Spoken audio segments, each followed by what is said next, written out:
Semi-final 3, we have come up to Leksand. We're in a cozy cabin. I know. What else is here? Horses. Our key is a horse. That's about it. It's time to talk about the rehearsals of semi-final 3. Elaine from Schlagerfesten. Are you ready? I am always ready. Let's do this! Woo! You missed it again. Oh, shit.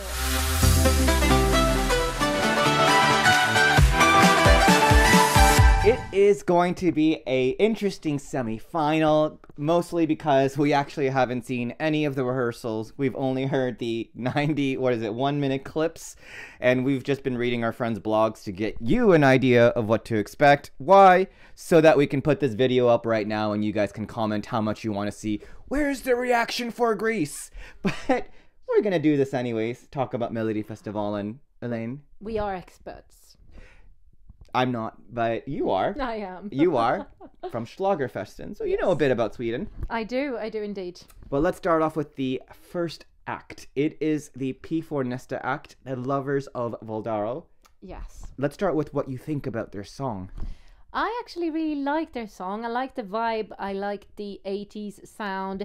Reminds me a bit of what Martin Rolinski's done before. Midnight Boy from a few years ago, if you remember him. But this seems more powerful because these two guys are actually very professional and very good. And one of these guys we've seen in Eurovision last year. That's right. It's Eric the singer. He was one of the backing singers and dancers for Moldova. He's known as a musical theater actor here in Sweden. But, of course, he slayed the stage in Moldova, which was probably one of the best stagings in Eurovision at Lisbon. So he knows what he's doing. The song, Thomas Giesen, Peter Bostrom, the two people behind Euphoria, they're involved. Yeah. Do you know who he was dancing with in Moldova? Was there another secret surprise character? Do you remember Björn Ranelid's Mirakel? No. Okay, it was a few years ago. There's this Swedish poet that made a song. It's actually very epic. You should see it if you haven't. Well, the girl singing there was the girl with Eric in Moldova. No? Awesome. Well, we got a welcoming party to go to very soon. So what did you think about the staging?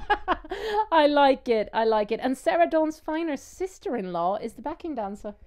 It is visual from the pictures we saw.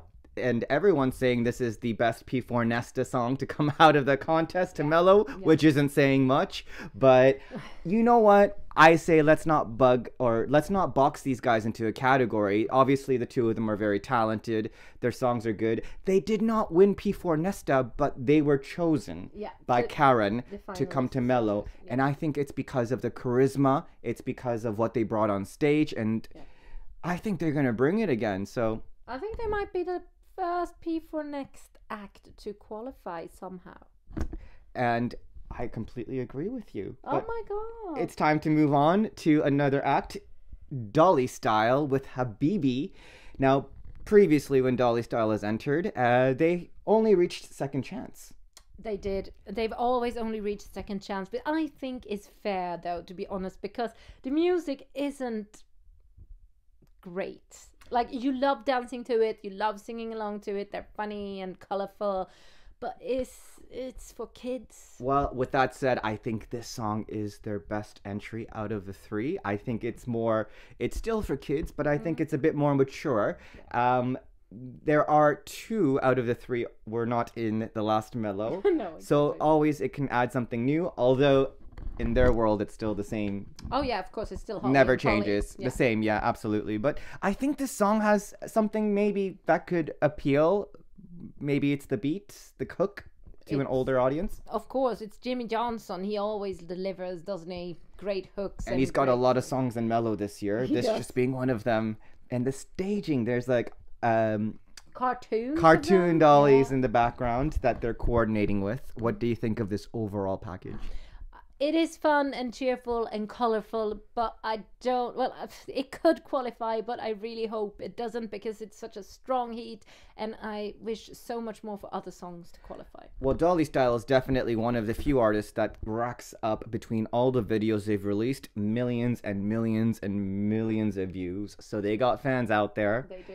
And like I said, I think this is the best song they've had in Melodifestivalen. So it's going to be very interesting to see what the results are, because hey, they're in it to reach the finals, and of course I'm sure they'd want to win it all, but I think they're bringing definitely a different side, a more slightly mature side with a better hook than we're used to from previous entries. Yeah, maybe. Well, speaking of, let's go to another act. He won Melodifestivalen before. He's been to Eurovision. Hasn't had much success at Melodifestivalen since, but now... Or in Eurovision, to be honest. He's back. He's gorgeous. He's charismatic. It's Martin Stenmark. Your thoughts on his song? On his song, it's better than the last time when he just did a simple rip-off of Fainter Shade of Pale. This is so much stronger. I do love the Martin Stenmark pop, but I think it could get a bit boring in this heat. I will obviously listen to the song a lot myself, but in this heat it's gonna get forgotten because it's a very minimalistic number as well. It's just him and some lights and a jacket. I don't know. Well, it's a lot of people say one of his strongest songs. Yeah. It seems to be, we're saying this a lot with a lot of the Mellow veterans, that they are coming in with their strongest song yet. It's more pop, more modern, Yeah. production-wise. That's why we're saying that, because they're getting with it. And, well, like you said, there's a lot of that in this heat. Yeah, it's a hard heat. So we'll see. I mean, he's not really the bookies' favorites. Again, a lot of people say it's a good song, but is it good enough to go through? I don't think so. I think he's a lovely guy, and he's got a great song. And let's move on to another artist. Let's move on to his sister-in-law, his sister-in-law. Lina Hedlund. Are they sister-in-laws? Their sister-in-law. One's a sister-in-law. Martin is married to Lina's sister. So this is a family feud here. Dun, dun, dun. But Lina Hedlund is wanting to be victorious. She is coming off a big tour with Alcazar, their farewell tour, which got a lot of attention. And she is back as a solo artist to Melodifestivalen. It's been quite a number of years, since the early 2000s, that she's gone at it solo. Yeah. What do you think of the song, first off? I like this song. It was one of the big talks before Mello even started, before this song even had an artist. It was the big buzz. If we're supposed to believe the rumor, this was the song offered for Elena Paparizou, who turned it down, but it found a home. It found a home with Lina, and I think she'll deliver it perfectly. And it's a bit this year's party voice, isn't it? It's the old but very professional, good-looking hot mama doing a Schlager pop disco song. It is definitely Lina coming forward, doing it right, not doing it the old way, but taking hints of this old Schlager melody, but putting a very modern production on the song. She just, had this tour with Alcazar, and she actually said in an article that she doesn't think Sweden knows who she is. They just view her as the one with the dark hair. In Alcazar. There's Tess, there's Andreas, and there's the dark-haired girl. dark-haired girl. So I think even more than ever, this is for Lina to really show off her solo style, what she has to offer, because she is talented. She has a lot of stage presence, and the staging looks exciting. We've got her going down the steps with wind machine. I know, who doesn't love a wind machine? And who doesn't love a big trail? I mean, it wasn't in the rehearsals, but we're assuming she's going to have a big flowing trail behind her. Or what do you call it? A trailer? Or this, a trailer? Like Corolla had. Yeah, exactly. Yeah, something very epic. Yeah. We don't expect anything less. I think that this is a strong song. I think that she is going to bring it. I think this is going to move on. I think it might go to AC. I hope it goes to the final, but maybe, like we said, it's a hard heat. It's a very hard heat. It's a lot of modern songs in this heat. If she was in another heat, she'd be straight to the final without a doubt, but now I don't know. Okay, well, how about the next one? That we had a surprise last week where Tan, who dominated the contest last year, had a big shock where their artist Oscar came last. And didn't get the least votes, though. But with the new system, he came in 7th. And this week it is fellow Foano brother in Leksand, Omar, with Omien. First off, not a mellow song. Definitely not a mellow song, but a very good song. I promise you it will grow on you for sure. The number is, again, colorful. It's got reggae beats. It's got a bit of Spanish in it. It's got former Melodifestivalen winner Robin Stjernberg on the composer side. I think that this is the dark horse this week. No one believes in it, but with Omar's charisma and everything that goes on around it, this could really be. It feels almost like the opposite of what we had with Oscar. Yeah. With Oscar, we were all about the song, everything was working there, and this one we're kind of like, the song, can it work for Melodifestivalen? But you know what? You mentioned it, charisma. Yeah. Oscar did not connect with the viewers, unfortunately, last week. One thing we know that Omar does is connect. He's got sass, he sways his hips, he knows how to sing. And he finds the cameras and he looks right through that lens. He's going to channel his inner Rihanna for you on Saturday night, Yeah. no doubt about it. So perhaps he will connect in a way Oscar didn't. And as you said, this could be the surprise song to move on. Yeah. Because just listening to the song by itself, you wouldn't think that it's a hit in that sense. It will be a radio hit, but Absolutely a not mellow radio hit. hit. Yeah. Yeah. But again, the staging could change all of that. And we know Omar can definitely Yeah, and dance. this year it seems to be a lot more about the performance than the songs, to be honest, for the people. So. Well, speaking of performance, we have an Idol runner-up, Rebecca Carlson. She came in second to Liamo, but it was quite a close competition. It was definitely very close, yeah.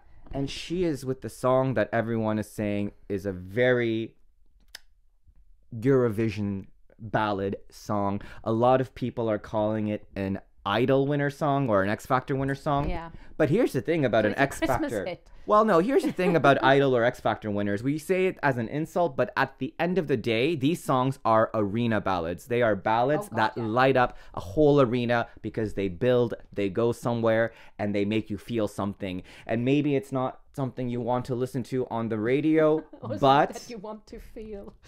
when you see it on TV, you're gonna feel it. And that is the point. That is the uplifting part of these songs. And there's a reason why they exist on the talent shows. We can discredit it all we want, but that's what we keep getting, and we keep listening, and we keep spending money on it. Mm-hmm. So, Rebecca Carlson, your thoughts on the song? I think the song is great. I am all for power ballads. It's my secret guilty pleasure, to be honest. And Rebecca's got a voice of an angel. She'll hit every note right. And it was very cute with the 4 different personalities that they put on stage, because the song is Who I Am. Many different parts. Yeah. There's a woman in a suit, there's a boxer, there's somebody with the ribbon dancing, and there's a ballet dancer. 4 very different sides. No, the cheerleader is the one with the ribbon. Oh, I think sorry. Tobe was just calling it a cheerleader, but as one would. Ribbon dancer, cheerleader. But I think she has a voice. She's shown she can deliver on Idol. We know that being on Idol, especially getting to the final round, helps. Yes. Hannah Firm went to the final round. Liamo went to the final round and won. He won, yeah. And being that build-up, you get used to performing in front of a small audience for TV, then going into a big arena. Idol teaches you how to look at the cameras. Yes. We learned that that's Lisa Ajax's ace card when we ask her, what do you learn from Idol? How to look at the cameras. Yeah. Very important to connect with the viewers. Yeah. So this is going to be quite the competition number. So I think this is direct. a D2F, direct. as we say. Rebecca Carlson, welcome to Stockholm again. But now we move on to the... I wish the final was in Globen now, and she'd be back in Globen even. That's all right. We can deal with Friends Arena. 30,000 people, no pressure. But speaking of, this man has gone direct to the finals. Both times he's entered. He just won the dance competition, Let's Dance, here in Sweden not so long ago. A lot of buzz going around for the 3rd time entrant, Jan Henrik Fjällgren. And he's singing this time, not only joking, which I think is fabulous. He is definitely singing, but there were some reviews in to say that there's a lot of production happening around his voice. Yeah. He's not a traditional singer in that sense, I would say. Not the best vocalist, but he brings something special. He brings a certain charm, a certain aura, a certain magical energy. And this song has a lot of reminders of The Sun is Shining. Yeah, by Axel Ingrosso. Yeah, it does. But don't forget, he also brings the reindeer. There is a reindeer, from what we read on the LED display. There is fire, real life fire, and I wouldn't be surprised if there's some real life snow floating down. They said they were setting up carpets almost to soak up the snow. We didn't see it today or read about it today, but it looks like they are going all out for the staging because Jan Henrik is in it to win it. Yes. That's what he is. And he usually just likes standing when he sings. Well, after this dance success that he had in Dancing with the Stars or Let's Dance, I think it's appropriate for him to bring some moves because he can move. He's got Latin vibes. He's got Latin blood, for fuck's sake. Just bring it out. I don't know if you can say fuck. No, you can't say fuck. Please don't say fuck again. But Jan Henrik is definitely another big contender. The song is modern. It's fresh. I love it. But are we going to be wooed over by the live vocals? No, he's going to do fine. He's going to do fine. Always does fine. And I put my faith in him. Direct to the finals? Yeah. I think so too. I think Jan Henrik and Rebecca are definitely the two favorites. Of course, anything could change. I remember last week. Yeah, last week was... oh, God. Oh, yeah. Yes. It was interesting. Anything can happen in this contest. It really depends who's watching, who's voting. Again, we got a lot of strong songs. A lot of the songs we're saying it's their best entry yet. I mean, this is, in my opinion, Jan Henrik's strongest entry. Oh, yes. If we want to take this to the modern stage, the Eurovision stage even, this is, I think, a good chance for him to finally get there. He might go from Tel Berg to Tel Aviv. We'll have to see. It's a big difference with the snow. It's a big difference with the sun.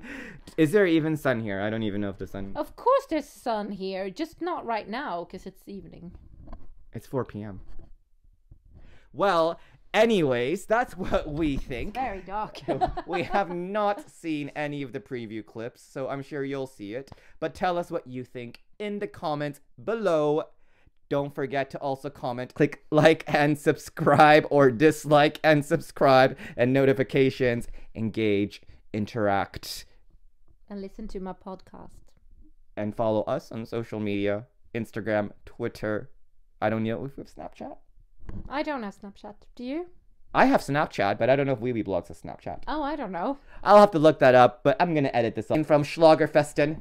Bye. Thank you so much. Bye.